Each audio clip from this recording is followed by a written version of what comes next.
Vía Pública. ¿Qué tal? ¿Cómo están ustedes? Muy buenas noches.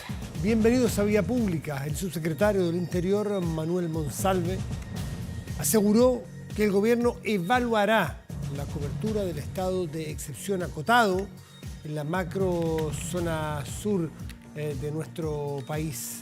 Justamente cuando representantes de distintos sectores políticos han pedido su ampliación tras el atentado armado de Lumaco ayer, que dejó a un trabajador forestal fallecido. Monsalve, quien viajó a la zona, enfatizó en que el gobierno usará todas las herramientas que tenga a su disposición para aplicar y para garantizar la seguridad, y que el estado de excepción no es suficiente, dijo, por sí solo, que se requiere además identificar a quienes cometen esos crímenes, procesarlos y sancionarlos. Si no queremos tener más víctimas.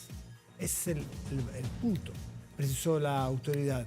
Tras su visita a la Araucanía, se realizará una reunión de evaluación este jueves justamente en Santiago, que contará con la presencia del subsecretario, la ministra Siches, la ministra de Defensa, Maya Fernández, y otras autoridades del gobierno, con el propósito de analizar el funcionamiento y hacer un balance respecto del rol que ha cumplido el ejército en la materia que se le ha encargado en esta corta semana de reposición del estado de excepción. Vamos a la mesa.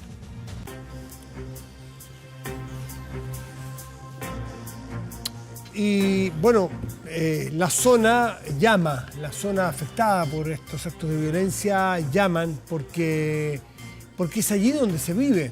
Nosotros desde Santiago podemos tener empatía, podemos entender, comprender, imaginar, proyectar, pero otra cosa es vivirlo. Y quienes nos están escuchando desde esa zona y que viven con miedo, lamentablemente, saben que es así. Con nosotros se comunica mucha gente de allí, nos cuenta su testimonio, y no ahora. Hace mucho rato mucha gente vive con muchos miedos, mucho susto de que le pase algo a él o a sus familias. Por eso vamos a la macro zona, y vamos a tomar contacto con dos senadores. Vamos a tomar contacto con Gastón Saavedra, senador del Partido Socialista por el Biobío. Gastón, buenas noches y gracias por recibirnos. Gracias, Matías, muy amable por la invitación.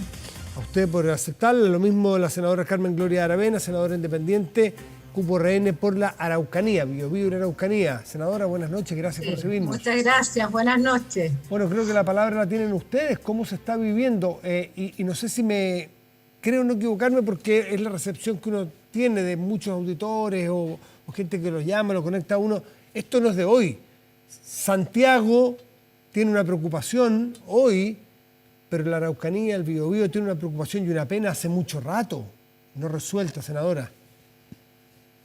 Bueno, efectivamente, bien lo dices tú, 24 años de ataques terroristas, el primero partió en Lumaco, fíjate, en la misma zona que falleció ayer lamentablemente don Segundo Catril, y esto ha ido en aumento. Ya este año llevamos en la Araucanía 7 víctimas de este conflicto, y tú tienes mucha razón, y lo vivimos en carne propia. Yo estoy ahora en la Araucanía, estuvimos incluso con el senador Gastón Saavedra en otro programa en la mañana. Yo estuve en Nueva Imperial, que es una zona de la costa muy cercana a Carahue, donde han fallecido varias víctimas también.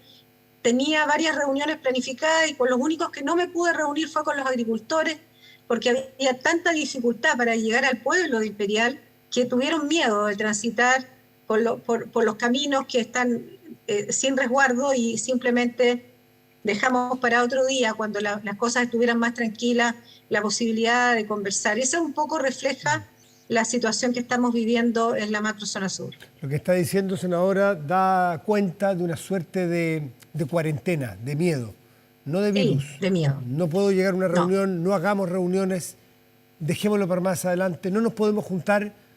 No hay virus, hay miedo, que es otro virus y es otro problema profundo. Senador Gastón Saavedra, usted que está en la zona del Biobío, un poco más al norte, pero también en la macrozona, y también tienen complejidades. Cuéntenos usted su testimonio. Sí, estas complejidades se vienen dando hace mucho rato.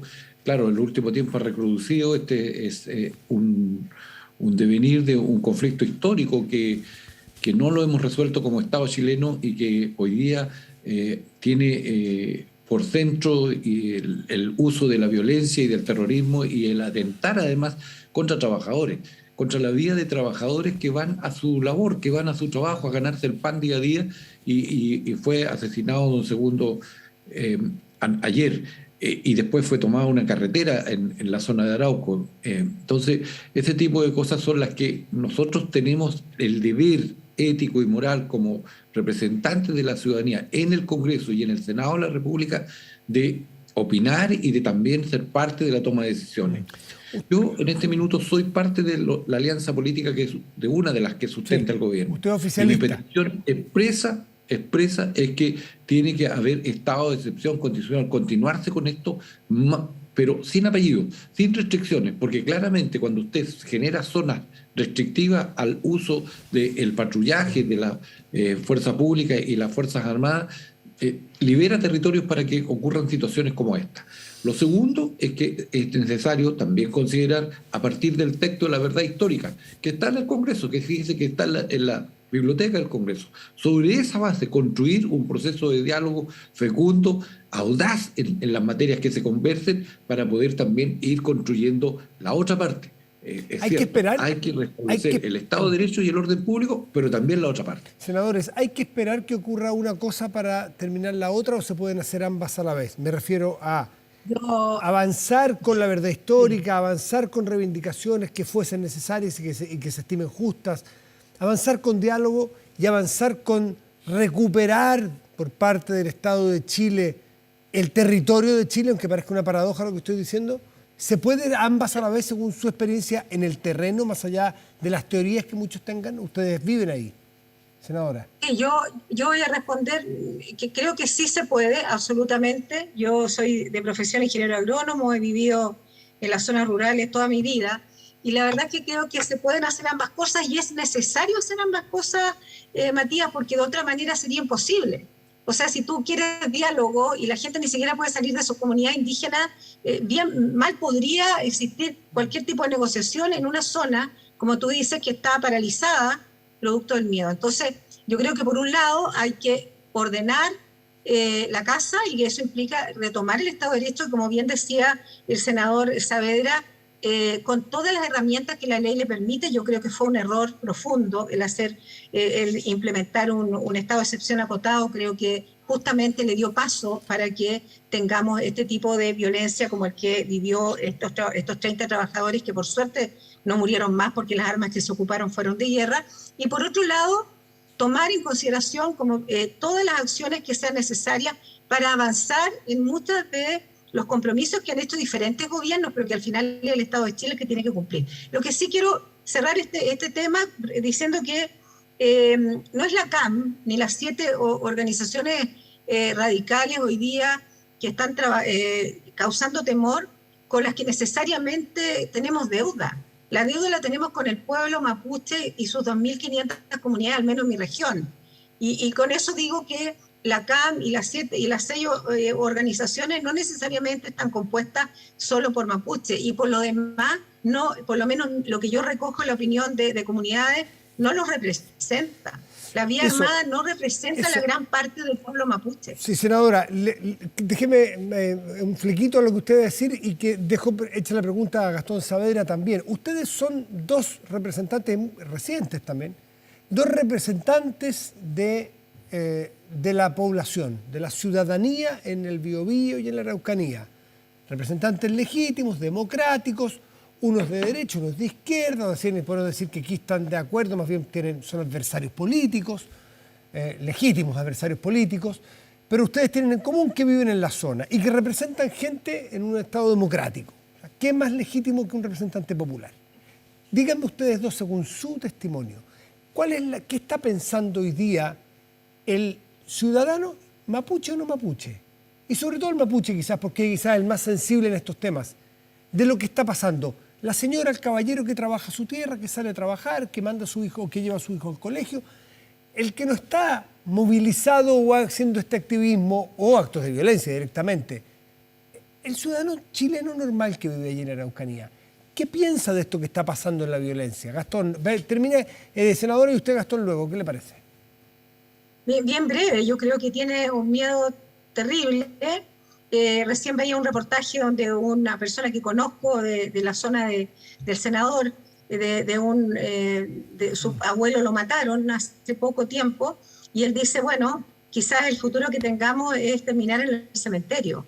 Y eso es una realidad, o sea, no hay nadie en la región, sobre todo que se desplace por toda la zona, por las 32 comunas de mi región, que no piense que puede tocarle a él, mapuche o no mapuche, da lo mismo, porque al final del día el Estado no funciona y por lo tanto nosotros dependemos casi de la suerte o lo divino, si queremos verlo así, de que lleguemos a buen puerto al terminar el día. No sabemos, y da lo mismo si eres autoridad o no eres autoridad, o eres mapuche o no mapuche, porque al final estamos corriendo todos la misma suerte, algunos con mucha menos suerte, que justamente la gente que hoy día transita por rutas rurales, como don Segundo, que efectivamente lo pilló la muerte de una manera tremendamente injusta cuando iba a trabajar. Eso es una constante que se ha dado en los últimos meses, al menos en mi región. ¿Qué piensan las comunidades, Gastón Saavedra, según su testimonio, de la violencia que ocurre? Sí, lo primero es que nosotros, los actores políticos, sociales, elegidos democráticamente, tenemos que rechazar en lo profundo la violencia, el terrorismo, estos actos que atentan contra trabajadores, contra hermanos de la misma raza, porque aquí fue asesinado don Segundo Catil, que es de origen mapuche. Entonces, él no, quedémonos con lo que respondió de su hijo.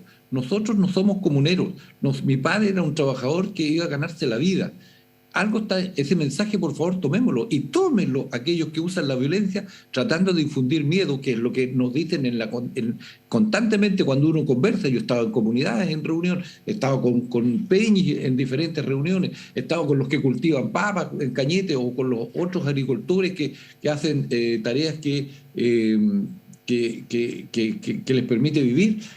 Fíjense ustedes que la búsqueda de estos grupos violentistas por infundir el temor y el miedo, en parte lo están logrando. Pero por eso es que se tienen que tomar medidas que pueden ir a contrapelo de ideologismos trasnochados que no son los que hoy día demandan los ciudadanos. Los ciudadanos, sean de origen mapuche o de no mapuche, como existen en el territorio, porque hay una realidad en el 2021 en donde no podemos estar hablando solo de las personas que tienen origen mapuche, sino que los que quieren vivir allí, quieren vivir en paz, quieren tener bienestar, quieren tener condiciones que superen su situación de pobreza en muchos casos y quieren que, por lo tanto, el Estado esté presente con todos sus atributos y con todas sus atribuciones para protegerlo primero y después para darle un camino de bienestar. Senador, usted tiene la característica de ser un parlamentario oficialista, forma parte de un partido que a su vez es integrante de la coalición de gobierno o de una de las coaliciones de gobierno, el Partido Socialista, y además es correligionario del subsecretario Monsalves, quien viajó a la zona hoy día. Me imagino que usted ha conversado con él varias veces. ¿Qué le dice él cuando usted le plantea desde el territorio la necesidad de una extensión rápida, amplia, total al estado de excepción constitucional? ¿Qué le plantea él? Bueno, yo he conversado con Manuel, en tanto subsecretario de Interior, y hay intenciones de parte de él. Concordamos con lo que yo estoy planteando, pero claro, él juega el rol desde el gobierno.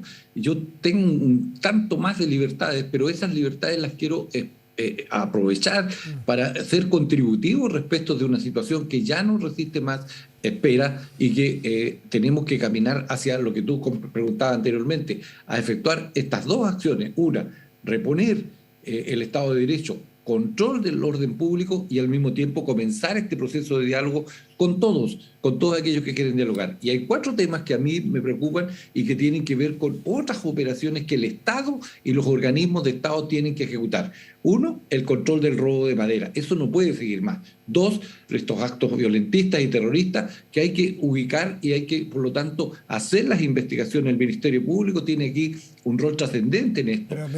Pero el Ministerio Público, que ayer permitió que Carabineros, muy razonablemente, se retiraran de la zona donde fue atacado don Segundo. Es que claro, primero, el Estado retrocede frente a la violencia. Me detengo en ese punto. Necesitamos todos, pero particularmente lo digo desde mi sector, no incluyo a Carmen, ya. Nosotros tenemos que rechazar la violencia y los actos terroristas como método de acción política ahora, ya, porque el presidente necesita un soporte político para la toma de decisiones. Segundo, es en la respuesta desde la política para que las Fuerzas Armadas y Orden también puedan actuar con tranquilidad y confianza. Si usted le resta el piso político, como ocurrió en días pasados, eso no nos sirve. Entonces, aquí se tiene que gobernar usando la Constitución porque esa te entrega atribuciones y eso permite reponer el Estado de Derecho e ir al control del orden público. Senador, en la oposición, ¿qué rol puede jugar en este momento tan crítico donde parece haber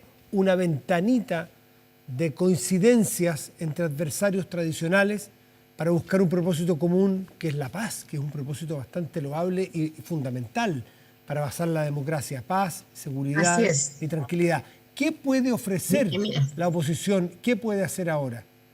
Muchísimo. Yo me alegro mucho de escuchar al senador que viene ingresando a este Congreso. Yo ya llevo 4 años y la verdad es que hay muchos puntos en común. Lo primero es que el tema del robo de madera es un proyecto que está en proceso, que lamentablemente el año pasado no tuvo el apoyo de los senadores de hoy día oficialistas y que evidentemente, así como ese proyecto, hay más de 10 más que están hoy día en carpeta, que podrían ayudar muchísimo a la policía, tanto Carabineros como investigaciones como el Ministerio Público. Yo creo que eso es fundamental. Lo otro es recoger lo que plantea el senador respecto al Ministerio Público. El Ministerio Público planteó que mientras no hubieran querellas, ellos no podían hacer nada.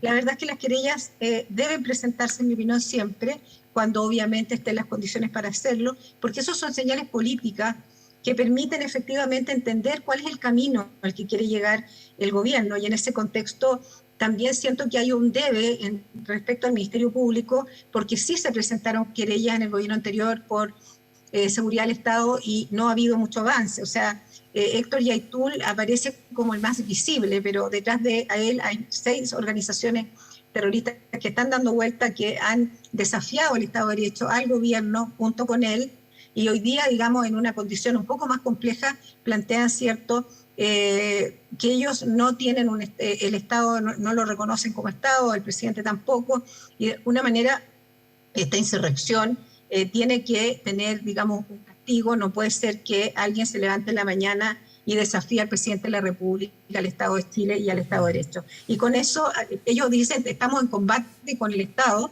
pero ellos no combaten con el Estado, porque aquí no hay una guerra igualitaria. Aquí hay personas con armas de guerra disparándole, como bien decía Gastón, a personas inocentes, trabajadores, mapuches, no mapuches, que no tienen ninguna oportunidad de defenderse. En una guerra declarada entre ambos países, eso se podría entender. No soy de acuerdo con las guerras, pero aquí no hay ninguna justificación. Y yo quiero terminar lo que estoy diciendo, que está toda la voluntad. De hecho, RN llevó 35 medidas administrativas, legislativas, en función de poder aportarle al gobierno con toda la disposición nuestra. Nosotros en esto tendríamos que ser de un egoísmo tremendo, una falta de humanidad inmensa, para no estar disponibles a todo lo que sea aportar para que al gobierno le vaya bien y restablezca el Estado de Derecho, porque somos millones los que necesitamos vivir en paz.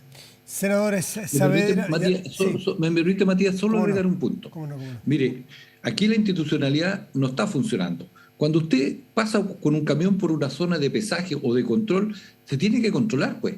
Y se tiene que controlar también porque estas maderas yo entiendo que se exportan y por lo tanto hay un sistema de aduana, de salida por los puertos, o sea, hay toda una trazabilidad que yo sé, hay procesos de ley pendiente, todo lo que tú quieras, pero hoy día hay una institución que tiene que funcionar, que tiene que ejercer el control a partir de las potestades que ellos tienen. Si no es llegar y transitar por una carretera sin ¿cómo se llama? El documento de circulación. Eso usted no puede hacerlo. Entonces, ¿quién explica esto? ¿Quién asume esa responsabilidad? Porque son todas reparticiones públicas y que están establecidas y por tanto tienen que funcionar para esto. Si no se puede transitar libremente, difícil es pedir guías de despacho, ¿no?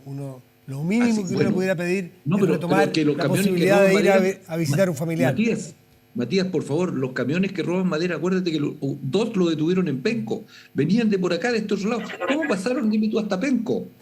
Senadores, les quiero agradecer. Alguien tiene que explicar esto, pues. Les quiero agradecer a los dos por compartir sus testimonios desde Muchas gracias por su preocupación. Desde la Araucanía. Por favor, este canal está en cada punto de Chile y preocupado por lo que ocurre. Este canal tiene esa vocación pública además, así que, como los demás también, sin lugar a dudas, muy preocupados por lo que ocurre allá, desde Santiago, por supuesto. Muchas gracias a los dos. Muy agradecido, que esté muy bien. Buenas noches. Buenas noches, Carmen, que estés bien. Gracias. Pausa y volvemos, espérenos.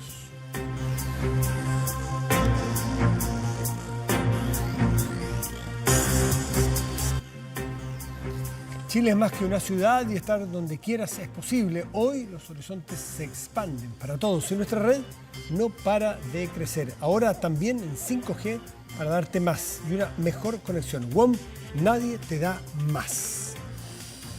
Vamos a tomar contacto con el exministro de Hacienda, Felipe Larraín, quien desde Clapes, donde trabaja en la Universidad Católica, ha hecho declaraciones y análisis, comentarios respecto del devenir de la Convención Constituyente. Se conoce un borrador, se está trabajando ahora en normas transitorias, pero ya hay luces, más que luces, ya hay cierta claridad absoluta, aunque no terminante, porque falta todavía estos procesos, de qué puede significar en función de la economía, de las inversiones, del incentivo a las inversiones, este texto para nuestro país. Felipe Larraín, buenas noches, gracias por recibirnos. ¿Cómo estás? Hola Matías, buenas noches, mucho gusto estar contigo hoy día. Pues, igualmente. Bueno, he leído algunas cosas, algunos comentarios, entrevistas que has hecho, y dices que hay elementos que les parecen preocupantes para el desarrollo de la economía en lo que viene. ¿Por dónde están las mayores preocupaciones? Bueno, lo que pasa es que ahora nosotros acabamos de publicar un libro ayer, Matías, en la Universidad Católica, un libro que lo voy a mostrar aquí, sí, claro. Se llama Constitución y Desarrollo, argumentos económicos para aprobar y rechazar. Para aprobar o rechazar. O sea, la verdad es que el libro no es un llamado ni a aprobar ni a rechazar, porque el libro lo que hace es tomar una posición. Primero entró a imprenta antes de que se conocieran las votaciones del Pleno. Ni siquiera que se conocieran los 499 artículos, sino que la votación del Pleno. Y en ese sentido, por supuesto, lo que establece más bien es principio. Y nosotros abordamos, yo diría, 5 áreas importantes que nos parece de este proceso, del proceso constituyente, pero en realidad de cualquier orden público económico en una constitución. Porque la constitución tiene un conjunto de normas que van directamente al ordenamiento económico. Y eso es lo que, de alguna manera, nosotros tocamos. Hay un primer punto, Matías, que yo creo importante de señalar, y es que nosotros somos un caso bastante único, porque desde la aparición de Twitter han habido 33 nuevas constituciones, 33 países han adoptado nuevas constituciones. De ellos, Chile, que es el último caso que está en este proceso, nosotros tenemos más de un 80% de penetración de Internet. O sea, somos el país que el resto de los países en promedio han tenido 20% de penetración de Internet. O sea, nosotros estamos en un mundo muy fuerte de redes sociales. Primera cosa que creo que es interesante de constatar para cuando hagamos esta comparación. En segundo lugar, los otros países tienen aproximadamente 1/3 del ingreso per cápita que tiene Chile hoy día. Entonces, estos países que han adoptado nuevas constituciones desde 2008, año importante porque es el año en que aparece Twitter. Pero vamos a los temas que nos hemos planteado, temas económicos. Nosotros hablamos del derecho de propiedad. Y derecho de propiedad, autonomía Banco Central, iniciativa exclusiva del Ejecutivo, derecho de aguas y también derechos sociales. Son algunos de los temas que tratamos en este libro y hacemos una mirada comparativa, que hemos dicho sea de paso, libro de ediciones UC escrito con Sergio Ursúa, mi coautor y colega. Hemos de alguna manera abordado estos temas, pero antes de conocer este texto. Luego, lo que, para no llamar equívocos, alguien podrá pensar que este es un análisis detallado de los 499 artículos. No es así. Y en más bien establecer principios. Felipe, y en los principios en lo relativo a las expropiaciones y los principios que están consagrados en este borrador, o como quedarían consagrados en la Constitución si se aprueba, ¿están bien establecidos, están bien delineados, están bien garantizado el derecho de propiedad? ¿Y cuáles serían, si no es así, los efectos? Sí, mire, yo aquí me gustaría hacer una breve análisis previo. Uno de los economistas más connotados que he estudiado el tema del derecho de propiedad y su relación con diversas variables económicas, es el Premio Nobel de Economía Douglas North, ¿no es cierto? Douglas North, en conjunto con Robert Thomas y otros economistas, estudió mucho el detalle esto de la buena definición del derecho de propiedad, porque todos pueden decir, yo le garantizo el derecho de propiedad, la pregunta es cómo lo garantiza, ¿no? Entonces, el derecho de propiedad bien definido, de acuerdo a North, es una de las condiciones centrales, esenciales para que los países puedan crecer. Sin eso, no se da el crecimiento económico. Y él lo ejemplifica en la Revolución Industrial, por allá por fines del siglo XVIII, comienzos del XIX, ¿no es cierto?, en países donde estaban muy bien definido el concepto de propiedad, de derecho de propiedad. Luego de eso, recordar que, porque alguien dice, bueno, el crecimiento, ¿por qué nos importa? Por muchas razones, porque da posibilidades de mejores empleos, de mejores salarios, más empleos, y además, porque por cada punto de crecimiento hoy en Chile se recaudan más de 800 millones de dólares adicionales en materia de recaudación. O sea, es una cantidad muy importante. Por eso muchas veces nosotros decimos que el gran recaudador es el crecimiento económico. Y es además un círculo virtuoso. Ahora, ¿dónde está, Felipe? No todos son economistas los que no nos escuchan. ¿Cuál es la relación entre propiedad y crecimiento en un país? La relación entre propiedad y crecimiento va por la línea de derecho de propiedad bien definido, significa inversión. E inversión es lo que está detrás de generar empleo y generar crecimiento económico. Entonces, en la medida que tenemos derecho de propiedad bien definido, estamos atrayendo la inversión. Tenemos más proyectos, tenemos más oportunidades, hay más opciones para las pymes, hay más opciones para las personas. Por eso es que hablamos de... la inversión es el camino a través del cual, ¿no es cierto?, esto ocurre. En la medida en que el derecho de propiedad no queda bien definido, vamos a tener una situación de incertidumbre que va a penalizar a la inversión y que va a generar menores niveles de inversión. Ahora, respecto a la pregunta que me hacía, en términos del tema de la expropiación. Bueno, la expropiación lo que requiere es una compensación. Ahora, esto está establecido en el borrador que conocemos, pero la compensación está establecida a través de lo que se llama el justo precio. Entonces, dígame usted qué entiende por el justo precio. El justo precio es un concepto que bastante etéreo, distinto de lo que es el precio del mercado, precio de mercado. Algunos dicen, pero si el justo precio es el precio de mercado. Pero si era así, ¿por qué no se definió así en el borrador que conocemos? ¿Por qué no se dijo el justo precio, que es el precio de mercado? A la vez, hay otro elemento, porque lo que pasa con el precio de mercado es que justamente está, de alguna manera, resarciendo del daño patrimonial que tiene una persona a la cual se le expropia un bien. Entonces, eso es lo que busca el justo precio. Entiendo que la literatura, entiendo, Felipe, que la literatura a este respecto tiene distintas posiciones. Y por eso que sería bueno quizás, y muchos expertos dicen, dejarlo bien definido, porque no es claro.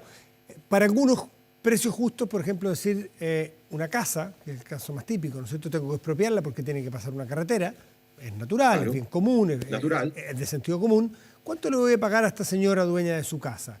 ¿Le voy a pagar lo que le pagaría si la vendiera? U otros dicen, momento, ¿por qué esa casa ha tenido, esto no es que yo defienda una u otra, soy lo que yo he leído de la literatura, le construyeron una línea de metro cerca, por ejemplo, por lo tanto ella no tendría por qué beneficiarse de toda la plusvalía de esta casa, sino que hay una parte que creció el valor de esa casa por lo que el Estado aportó. Entonces, allí habría un cálculo de precio justo distinto al del mercado.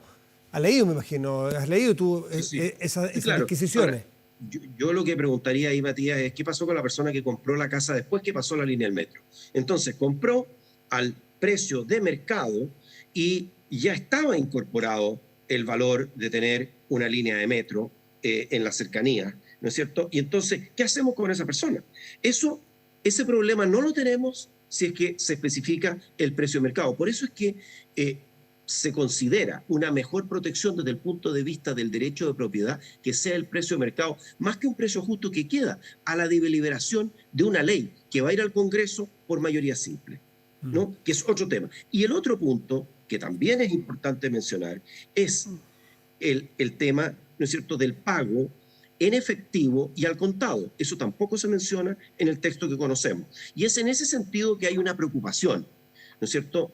Y esto es particularmente importante o cobra más importancia en un contexto en que podemos enfrentar, digo podemos porque es todo potencial en este momento, podemos enfrentar restituciones masivas de tierras, ¿no es cierto? Entonces, que para hacer esas restituciones sería necesario, potencialmente, que hubiera una expropiación. ¿A qué valor estamos compensando? Yo creo que esos son los tipos de cosas que quedan abiertas. Hay muchos otros temas, como los que mencionábamos, autonomía del Banco Central, iniciativa exclusiva del Ejecutivo, en fin. ¿Cuál puede ser el efecto, Felipe Larraín? Porque no tenemos tema para todos, pero hay algunos que son particularmente sensibles para la economía chilena, como la minería. Además está decir cuánto pesa la minería en nuestra economía. ¿Cómo está quedando el escenario minero, a tu parecer? Bueno, yo creo que hay dos temas ahí en la minería. Uno es el tema de el fin de la concesión minera. La concesión minera tiene unas características similares a la del derecho de propiedad, una concesión minera.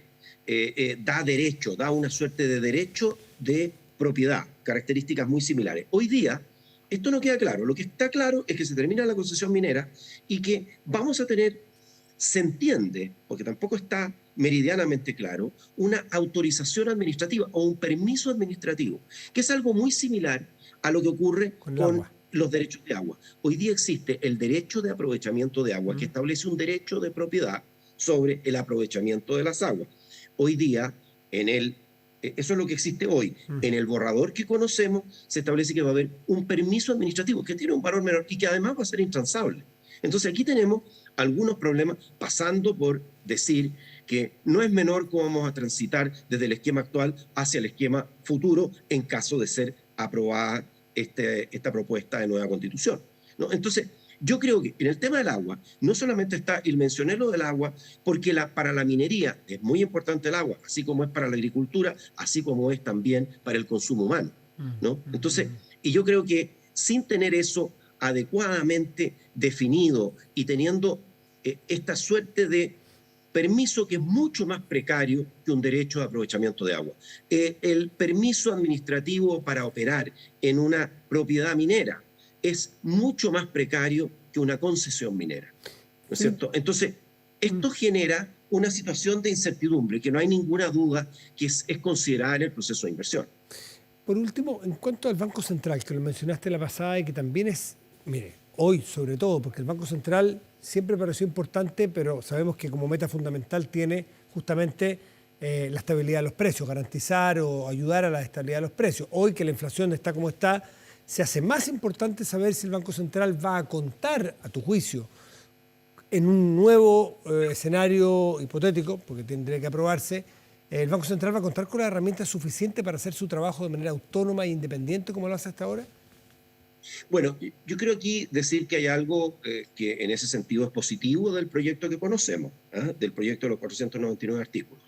Lo que es positivo es que en primer lugar se reconoce la autonomía del Banco Central y en segundo lugar, en cuanto a los objetivos se mantienen los objetivos de velar por la estabilidad de precios y el correcto funcionamiento de los pagos internos y externos. Y eso es algo que hay que reconocer, que está ahí. Sin embargo, junto con eso, hay algunos otros elementos que a mi juicio son complejos. El primero es que se le ponen una serie de otros objetivos. Por ejemplo, velar por el medio ambiente. Se dice que deberá cumplir con sus objetivos velando por el medio ambiente. ¿Cómo lo hace el Banco Central? ¿Cómo podría hacerlo, cumplir ese objetivo velando por el medio ambiente? Tiene las herramientas porque, por ejemplo, para garantizar la estabilidad de precios, tiene las herramientas monetarias, ¿no es cierto? ¿Tiene herramientas para las otras tareas que se le van a asignar eventualmente? Bueno, yo pienso que no es nada claro, y eso es una de las grandes incertidumbres que existen.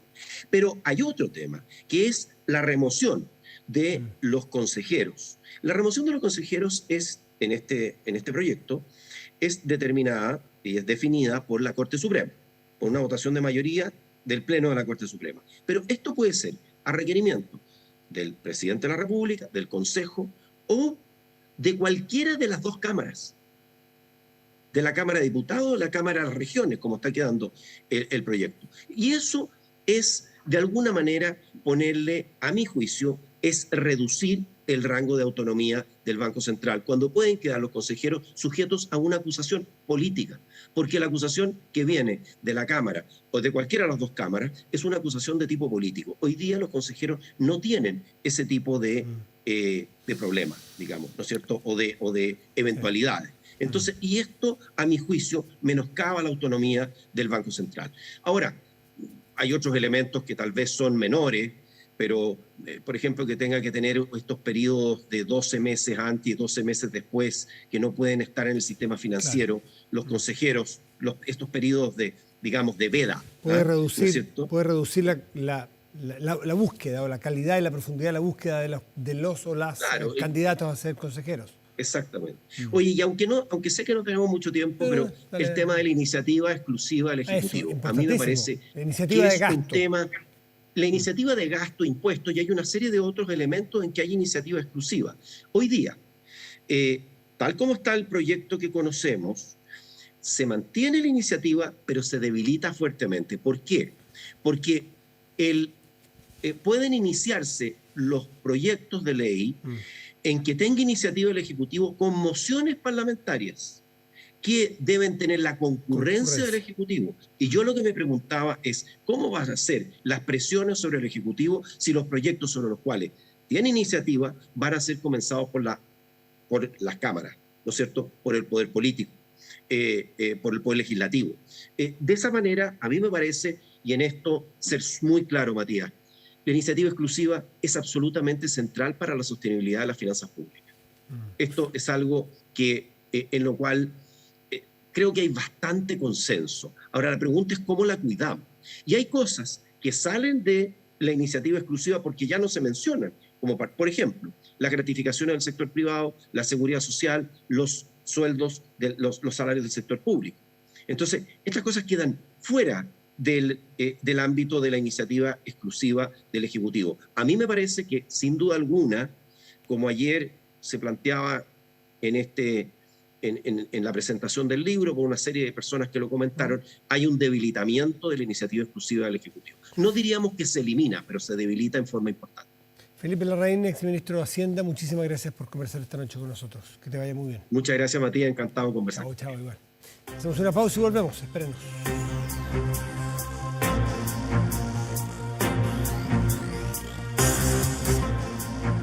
Aumenta la delincuencia, no graves robos, evítelos con Tepillé. La empresa líder en seguridad preventiva con monitoreo de cámaras de seguridad y audio disuasivo en tiempo real. Tepillé protege 24/7 su empresa y también su hogar. No sea usted la próxima víctima, encontrátelos en tepillé.cl. Vamos a la pantalla grande de nuestro estudio y revisamos contenidos de nuestro portal de noticias. Veamos qué está destacado en este momento. Plebiscito. 720 millones invertirá el gobierno para la campaña informativa respecto a lo que será ese 4 de septiembre, donde la ciudadanía, de manera obligatoria, no olvidemos eso, el voto de salida es obligatorio. Todos nosotros tenemos que ir a votar, estamos invitados, tenemos que ir a votar ese 4 de septiembre por la opción que nos parezca la correcta.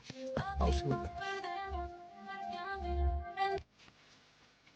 Estamos de vuelta en Vía Pública, revisamos el tiempo. Partamos por la temperatura de este momento en Santiago. Los termómetros indican que hay 8 grados con una décima y el cielo está parcial. Para mañana, pasado en esta región, tenemos el siguiente pronóstico. Lo vemos de inmediato. Sí. Para mañana jueves, cielo parcial, máxima probable de 18 grados. Y para el viernes esperamos también cielo parcial con termómetros llegando como máximo a 14 grados. Revisamos otras dos regiones del país. Illapel, en la región de Coquimbo, tendrá cielo parcial y una temperatura bastante elevada para esta época del año, 23 grados de máxima probable. En Lago Ranco, en el sur, en la región de Los Ríos, habrá cielo despejado, pero la máxima probable será de 8 grados. A esta hora, la colombiana Karol G está cerrando su presentación en el Movistar Arena, en el primero de sus 2 conciertos agendados en Chile. en el marco del Bichota Tour. Bichota así es conocida, esta artista colombiana. La cantante urbana vendió todas las entradas para sus 2 conciertos. Sin embargo, por los cambios en los aforos, producto de la emergencia sanitaria que estamos viviendo, algunas entradas fueron devueltas de forma voluntaria por los fans. De fondo ya revisamos Provenza, canción y videoclip lanzado hace menos de un mes, que ya acumula más de 26 millones de reproducciones en plataformas como YouTube. La colombiana volverá a presentarse mañana, 6 de mayo, en el Movistar Arena, a capacidad completa. Con la Bichota nos despedimos de Vía Pública. Muy buenas noches.